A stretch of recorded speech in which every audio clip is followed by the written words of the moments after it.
हर कोई ये जानना चाहता है कि सरयू राय आखिर करने क्या वाले हैं। सरयू राय ने 15 दिनों के अंदर 2 बार नीतीश कुमार से मुलाकात की और उसके बाद पोस्ट में लिखा कि उनकी पार्टी जेडीयू के साथ मिलकर झारखंड में चुनाव लड़ेगी, या फिर कहा कि इसकी संभावना है कि हम अपनी पार्टी का विलय जेडीयू में कर लें।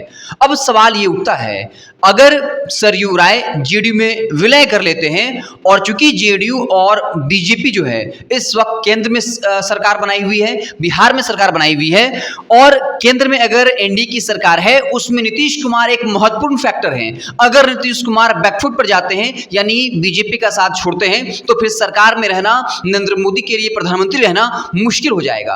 अब सवाल खड़े ये हो रहे हैं कि जब सरयू राय नीतीश कुमार की पार्टी में अपनी पार्टी का विलय करेंगे और फिर नीतीश कुमार की तरफ से बीजेपी के साथ डील की जाएगी, और चूंकि नीतीश कुमार की मांग को खारिज करना भाजपा के लिए मुश्किल होगा, तो कुछ सीटों की डिमांड जो है वो जेडीयू कर सकती है। और ऐसे में करने वाले हैं, क्या कुछ संभावना बन रही है। हेमंत सोरेन, कल्पना सोरेन के साथ भी मुलाकात हुई, उसके बाद भी कई तरह की सियासी चर्चा हुई। और एक सवाल और इसमें ऐड होगा जहां हमारे साथी इसका विश्लेषण करेंगे कि अगर जेडीयू के दबाव में आकर भाजपा झारखंड में उसे कुछ सीटें देती है तो फिर सुदेश महतो का क्या होगा, क्योंकि पिछली बार भी 2019 के विधानसभा चुनाव में आजसू और बीजेपी के बीच सीटों को लेकर सामंजस्य नहीं बैठ पाया और फिर पूरा खेल खराब हुआ। अगर उस वक्त आजसू और भाजपा साथ में चुनाव लड़ती तो इस वक्त जो है झारखंड में एनडीए की सरकार होती। इन तमाम मसलों पर बातचीत करेंगे। हमारे साथ हैं हमारे सहयोगी विवेक पांडे जी। 11 जुलाई को सरयू राय पहुंचते हैं हेमंत सोरेन, मुख्यमंत्री हेमंत सोरेन के आवास पे। वहां उनकी मुलाकात होती है हेमंत सोरेन से और कल्पना सोरेन से। आपको बता दें कि ये मुलाकात एक औपचारिक मुलाकात थी। हेमंत सोरेन ने अलग अलग एंगल से इसके फोटोज अपने एक्स अकाउंट पर शेयर किए, लेकिन सरयू राय ने इसको लेके किसी भी तरह का पोस्ट जो है वो अपने सोशल मीडिया अकाउंट पे नहीं शेयर किया। जब ये मुलाकात हुई तो इसके तमाम राजनीतिक मायने निकाले जा रहे थे, लेकिन आपको बता दें कि जब हमने विश्लेषण किया तो इसके कुछ खास राजनीतिक मायने नहीं दिखाई दिए। ये मुलाकात आपसी संबंधों को लेकर मुलाकात दिखाई दी, एक औपचारिक मुलाकात दिखाई दी। लेकिन जब सरयू राय 2 बार नीतीश कुमार से पटना में मिले 15 दिनों के भीतर ही, तो उसके राजनीतिक मायने निकलने लगे। उसके बाद सरयू राय का एक एक्स पे पोस्ट आता है जिसमें सरयू राय ने यह कहा है कि जेडीयू के साथ मिलकर 2024 का विधानसभा चुनाव सरयू राय लड़ सकते हैं और जेडीयू नेतृत्व इस पे आने वाले दिनों पर फैसला कर सकता है। उसके बाद झारखंड की राजनीति गरमाई। हालांकि कहा यह जा रहा है कि इससे भाजपा को नुकसान नहीं होगा, लेकिन इसका एक और परसेप्शन है जिसके से भाजपा को नुकसान भी हो सकता है। अगर जेडीयू अलग चुनाव, एनडीए से अलग चुनाव लड़ती है झारखंड में, तो इसका नुकसान जो है वो भाजपा को होगा। लेकिन आपको हम बताते हैं शुरू से क्या है पूरी कहानी। सबसे पहले आपको लेके चलते हैं 2019 के विधानसभा चुनाव में। आपको बता दें कि 2019 के विधानसभा चुनाव में जब रघुवर दास मुख्यमंत्री हुआ करते थे झारखंड के, और उस समय खाद्य आपूर्ति मंत्री सरयू राय हुआ करते थे झारखंड के, उस समय आप सभी को पता है कि जमशेदपुर पूर्वी और जमशेदपुर पश्चिमी से रघुवर दास ने चुनाव लड़ा था और सरयू राय ने भी निर्दलीय चुनाव लड़ा था। रघुवर दास ने सरयू राय का टिकट काट दिया।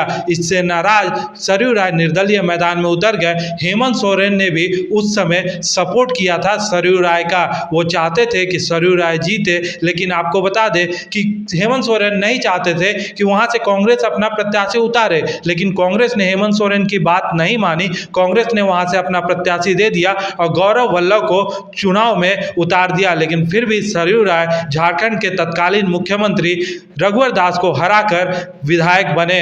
फिर बाद में उन्होंने जमशेदपुर पश्चिमी की सीट छोड़ दी और अभी वो जमशेदपुर पूर्वी से विधायक है। इसके बाद बन्ना गुप्ता जमशेदपुर पश्चिमी से विधायक बने। ये रही 2019 की बात। अब आपको बता दें कि सरयू राय एक ऐसे व्यक्ति हैं जो राजनीतिक रिश्ते और आपसी संबंधों को अलग रखते हैं। आपको बता दें कि जब से सरयू राय और नीतीश कुमार की मुलाकात हुई, उसके बाद झारखंड के राजनीतिक हलकों में चर्चाओं का बाजार गर्म हो गया। आपको बता दें कि नीतीश कुमार और सरयू राय बिहार और झारखंड के एक ऐसे नेता हैं जिन पे भ्रष्टाचार का आज तक कोई भी आरोप नहीं लगा। भ्रष्टाचार के आरोप से बेदाग है दोनों नेता।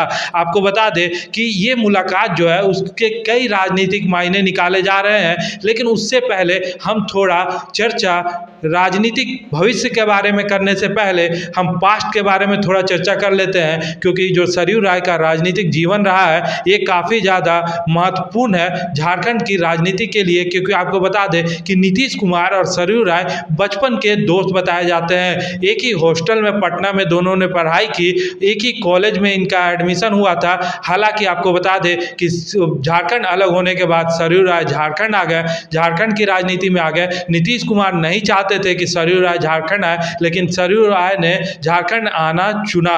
लेकिन आपको ये भी बताते चले कि इन दोनों के जो भी रिश्ते हैं वो आज तक बरकरार है, और यही वो कारण है कि चाहते थे सरयू राय कि नीतीश कुमार लोकसभा चुनाव में भी धनबाद लोकसभा सीट से सरयू राय को प्रत्याशी एनडीए प्रत्याशी बनाने को लेकर चर्चा करें, लेकिन उस समय बातें नहीं बनी और सरयू राय धनबाद से लोकसभा सीट नहीं लड़ पाए। एनडीए ने अपना दूसरा उम्मीदवार उतारा, ढुल्लू महतो को वहां से चुनाव लड़ाया। लेकिन अब चर्चा है क्योंकि नीतीश कुमार एनडीए में ऐसे सिचुएशन पे पहुंच चुके हैं जहां पे मोदी की कुर्सी का एक पाया नीतीश कुमार भी है। अगर नीतीश कुमार जो है वो अपना हाथ खींच लेते हैं मोदी के गवर्नमेंट से, तो वहाँ पे मोदी गवर्नमेंट को नुकसान हो सकता है, और हो सके मोदी गवर्नमेंट जो है वो गिर भी सकती है, क्योंकि एक महत्वपूर्ण अंग बन चुके हैं नीतीश कुमार केंद्र सरकार के। तो यहाँ पे नीतीश कुमार का कद जो है वो काफ़ी ज़्यादा बढ़ चुका है, और यहाँ पे अगर नीतीश कुमार कुछ बातें रखते हैं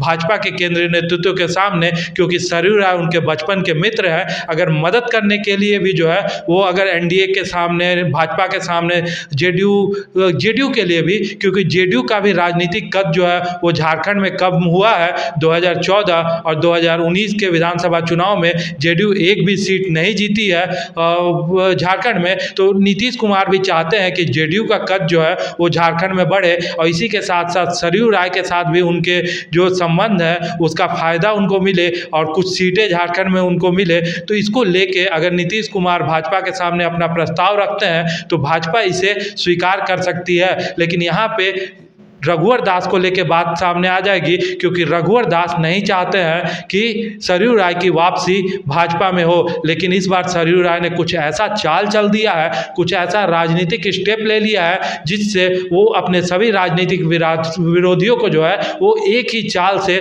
ध्वस्त कर देंगे। अगर राजी हो जाते हैं नीतीश कुमार सरयू राय के लिए सिफारिश करने के लिए, तो उसके बाद आप समझ सकते हैं झारखंड में राजनीतिक बदलाव देखने के लिए मिल सकते हैं। एक ही तीर से दो निशाना लगा देंगे सरयू राय, और एक ही तीर से जमशेदपुर पूर्वी और जमशेदपुर पश्चिमी सीट पर अपना प्रभाव जेडीयू बना लेगा, क्योंकि सरयू राय के सहारे फिर से झारखंड में जेडीयू उदय करने की कोशिश करेगा। क्योंकि अगर जेडीयू अलग चुनाव लड़ता है तो कहीं ना कहीं इसका नुकसान भाजपा को ही होगा, क्योंकि कुर्मी वोटरों के बीच में ही जेडीयू का प्रभाव कहा जाता है। कुर्मी वोटर जो है वो सुदेश महतो के भी माने जाते हैं, और जयराम महतो भी एक नए चेहरे कुर्मियों के बीच में बनकर निकले हैं। तो कहीं ना कहीं कुर्मियों के बीच में प्रभाव वाला जेडीयू चाहेगा कि झारखंड में, क्योंकि जो गैर झारखंडी वोटर्स है या जो बिहारी वोटर है वो सरयू राय के साथ कनेक्टेड बताए जाते हैं,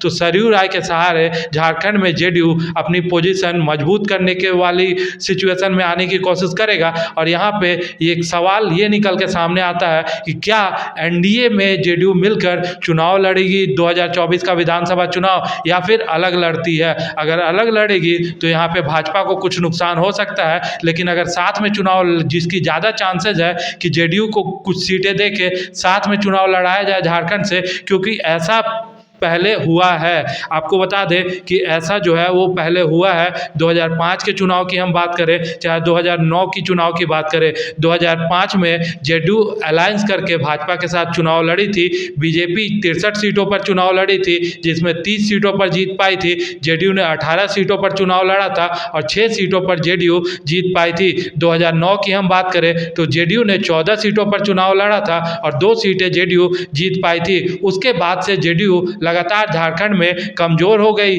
2014 और 2019 के चुनाव में जेडीयू ने एक भी सीट झारखंड में नहीं जीता। तो अब खीरू महतो को, क्योंकि बिहार से राज्यसभा भेज चुकी है जेडीयू और झारखंड के प्रदेश अध्यक्ष है खीरू महतो, तो पूरी चर्चा है कि कुर्मियों के बीच में पैठ बनाने वाली जेडीयू जो है वो अब झारखंड में सरयू राय के साथ मिलकर एक नई राजनीतिक पारी की शुरुआत करे, इसकी पुरजोर संभावनाएं जताई जा रही है। और अगर एनडीए के साथ अलायंस में चुनाव लड़ती है जेडीयू, तो इसका फायदा एनडीए को ही देखने के लिए मिलेगा, क्योंकि सरयू राय से भी क्योंकि माफ़ कीजिएगा सुदेश महतो से भी जो है वो, क्योंकि जयराम महतो का जब से उदय हुआ तो महतो वोटर जो है वो कटते हुए बताए जा रहे हैं। जो राजनीतिक हलकों से खबरें आ रही है तो कुर्मियों के बीच में जेडीयू का भी कुछ पकड़ है, तो यहाँ से फायदा भाजपा को होगा और सरयू राय भी एक तीर से अपने सभी दुश्मनों को खत्म करने में कामयाब हो जाएंगे। इसलिए सरयू राय को राजनीति का चाणक्य कहा जाता है। सरयू राय को लेके इतनी कहानियां मशहूर है, चाहे चारा घोटाले की हम बात करें, चाहे सरयू राय का जो राजनीतिक जीवन रहा है उसकी हम बात करें, तो सरयू राय ने अपना जो उनको चाणक्य कहा जाता है, अपना चाणक्य कहे जाने वाले बात को जो है वो प्रूव कर दिया है नीतीश कुमार से मिलके। और इन दोनों की जोड़ी जो है वो लग रहा है झारखंड में आने वाले समय में एनडीए के साथ मिलकर चुनाव लड़ने वाली है। और इससे जो है वो इंडिया अलायंस को नुकसान होगा। जमशेदपुर पूर्वी और जमशेदपुर पश्चिमी सीट जेडीयू अपने लिए मांग सकती है, क्योंकि अगर सरयू राय का विलय हो जाता है, हिमांशु जी, अगर सरयू राय का विलय हो जाता है, सरयू राय की पार्टी का जेडीयू में, तो उसके बाद सिटिंग एमएलए है सरयू राय जी, तो सरयू राय जी सिटिंग एमएलए है, सिटिंग सीट पे किसी भी तरह का कंप्रोमाइज नहीं होता है, तो पूरा चांसेस है कि जमशेदपुर पूर्वी और जमशेदपुर पश्चिमी सीट जेडीयू अपने लिए ले सकती है इस विधानसभा चुनाव में। तो तमाम जो ज़रूरी इन्फॉर्मेशन थे सरयू राय से रिलेटेड विवेक जी ने आपको बता दिया। हमारी बातचीत आपको कैसी लगी कमेंट बॉक्स में ज़रूर बताइएगा। बहुत बहुत धन्यवाद।